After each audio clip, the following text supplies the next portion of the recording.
Bonjour, bienvenue dans cette vidéo qui va vous aider à dépasser certains blocages que peut-être vous rencontrez lors de vos coachings. En tant que professionnel, vous vous êtes peut-être retrouvé dans l'une de ces situations.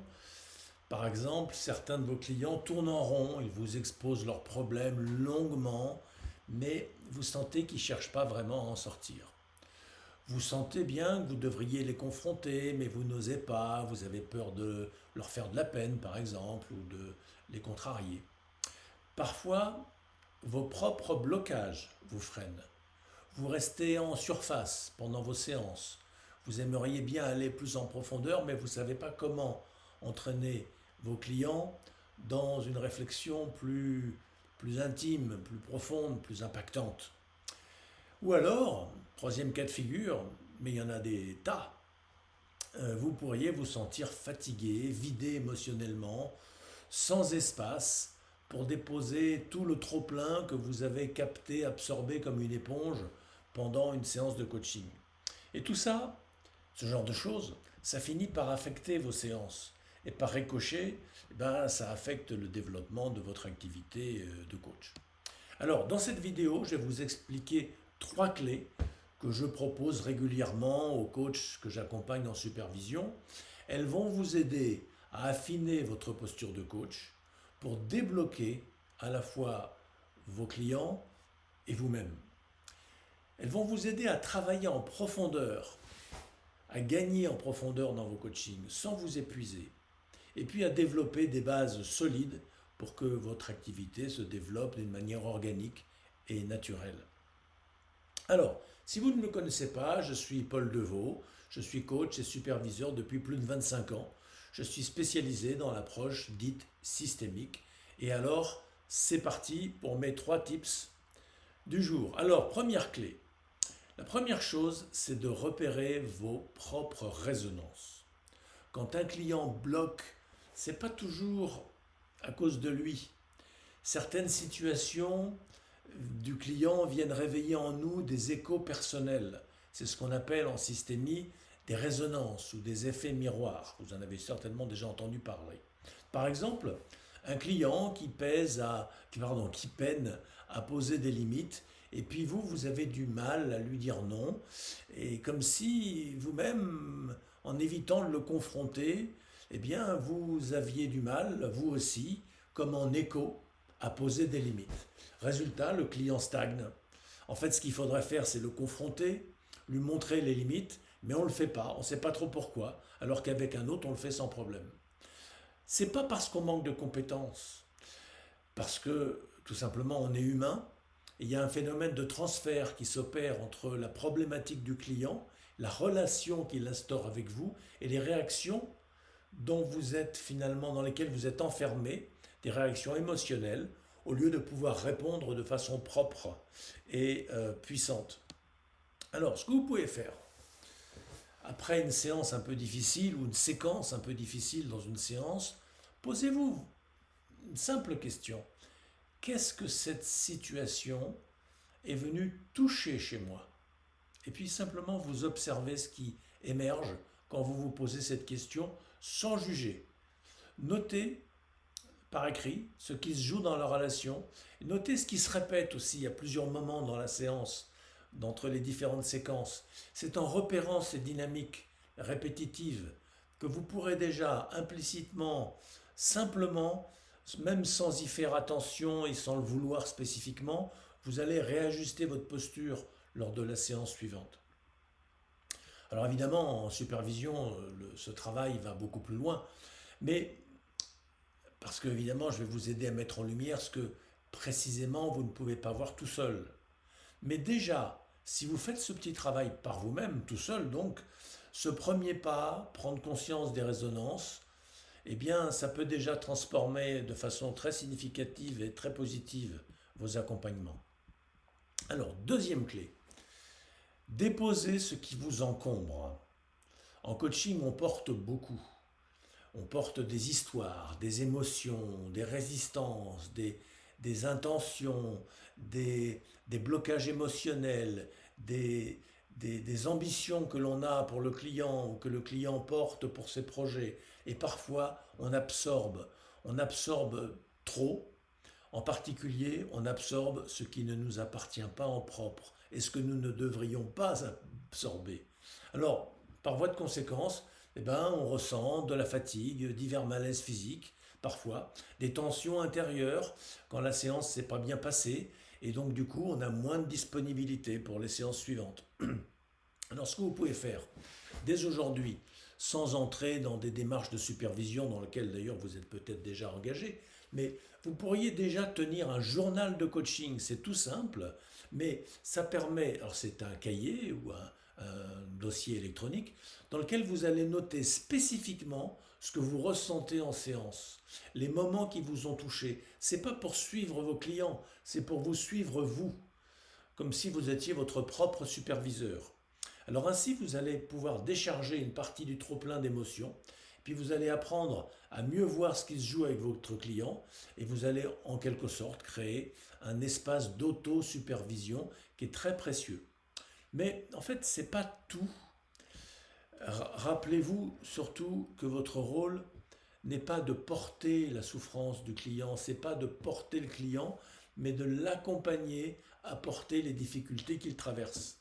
Alors posez-vous la question, c'est un tips qui a beaucoup de valeur même s'il ne paraît pas, c'est si je ne devais plus porter la séance et porter mon client, mais simplement accompagner mon client à porter lui-même sa réflexion, qu'est-ce que ça changerait à ma posture et qu'est-ce que ça changerait au déroulement de notre relation et de nos séances? Vous allez voir, cette simple question, elle peut déjà vous aider à gagner en impact lors de vos coachings. Et puis, je vous ai promis une troisième clé, comment développer une posture qui, en quelque sorte, attire les clients à vous d'une manière organique et naturelle. Eh bien, qu'est-ce qui fait que vos clients vous recommandent? Qu'est-ce qui fait qu'ils ont envie de continuer avec vous? Et quand ils ont bien réussi leur coaching, qu'est-ce qui fait qu'ils ont envie d'en parler autour d'eux? C'est pas simplement la qualité de vos outils ou de vos méthodes, c'est autre chose. C'est quelque chose d'impondérable que le client lui-même ne sait pas forcément désigner avec des mots, mais par contre il les sent avec son radar intérieur et ça déclenche cette envie chez lui. C'est quoi? C'est la qualité de votre présence, c'est l'ancrage de votre posture, c'est la disponibilité intérieure dont vous faites preuve dans votre écoute, et puis évidemment tout ça va déclencher des interventions justes, précises, pertinentes, ou plutôt impertinentes, mais on y reviendra une prochaine fois. Alors, malgré des doutes intérieurs, ou malgré des problèmes d'ancrage, eh bien, des fois, on sent que quelque chose nous freine, nous gêne, mais on ne sait pas trop quoi. Alors, là encore, la supervision peut faire la différence. Elle va vous aider à identifier et à traverser ces résistances pour gagner encore en confiance et en résistance. On me dit parfois, bah oui, d'accord, la supervision, mais ça demande du temps, puis ça demande de l'argent. Et oui, bah oui, je suis d'accord, hein, c'est pas le côté le plus sympathique. Mais en même temps, franchement, qui peut espérer sérieusement progresser dans un vrai métier sans investir un minimum et à commencer dans le cas du coaching par votre propre posture? C'est notre fonds de commerce. Alors c'est précisément en travaillant la qualité de notre présence que nous devenons plus solides. Chaque client nous développe, nous entraîne et nous densifie en fait notre être coach. Ensuite, les clients le sentent, ils nous font confiance, ils ne savent même pas pourquoi. Et donc, ils vont avoir tendance à nous rappeler et à nous recommander. Alors en attendant de passer peut-être un jour à la vitesse supérieure d'une supervision, voici déjà un conseil d'énergéticien que je suis qui peut beaucoup vous aider pour être vraiment là, dans l'instant présent, présent à votre client. Il y a un truc, c'est d'être vraiment attentif à vos sensations corporelles. Nous écoutons le client à travers nos propres sensations. On l'écoute non pas comme s'il était devant nous, mais comme s'il était à l'intérieur. Donc on écoute à l'intérieur au lieu d'écouter le client à l'extérieur. On va vraiment euh, imaginer en quelque sorte que le client est dedans. Et du coup, ça va changer l'orientation de l'écoute. On va écouter le client qui reste en face de nous à travers nos sensations corporelles, au lieu d'écouter le client en face de nous et d'apercevoir nos sensations à travers le client. C'est assez subtil, vous verrez, mais essayez. Ça change tout de votre qualité de présence et de la finesse de notre écoute. Vous m'en direz des nouvelles si on s'en parle un jour. Voilà, si vous appliquez ces 3 conseils, voir ce qui se joue de systémique dans la relation entre votre client et vous. Notez ce qui se passe de difficile dans vos séances, tenir un journal de coaching et travailler votre ancrage en développant cette écoute tournée vers l'intérieur avant de le tourner vers l'extérieur.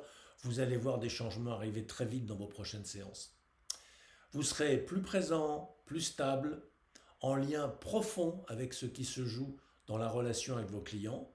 Vous allez retrouver de la liberté dans vos interventions, vous allez oser être impertinent, vous allez pouvoir confronter avec tact, avec justesse, avec gentillesse, avec délicatesse, et vos clients parviendront plus facilement à dépasser leurs propres blocages. Alors tout ça vous donnera peut-être envie évidemment d'aller plus loin.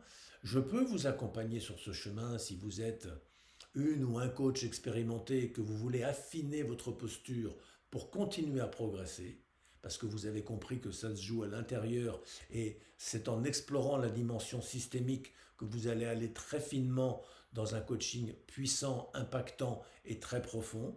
Ou bien si vous êtes un coach ou une coach débutante qui lance son activité après avoir été formé récemment et vous voulez vous sentir solide, ancré, aligné, capable de développer votre activité dans la durée. Voilà, les amis, si vous voulez en savoir plus, vous pouvez me contacter directement. Mes coordonnées, mes contacts mail sont dans le mail que vous avez reçu avec la vidéo. Bien entendu, je vous invite à rester abonné à mes emails parce que je vais vous envoyer bientôt plus d'infos sur la supervision, ainsi que des ressources diverses pour continuer à faire évoluer votre pratique et à travailler ensemble. Alors je vous dis à très bientôt. Salut!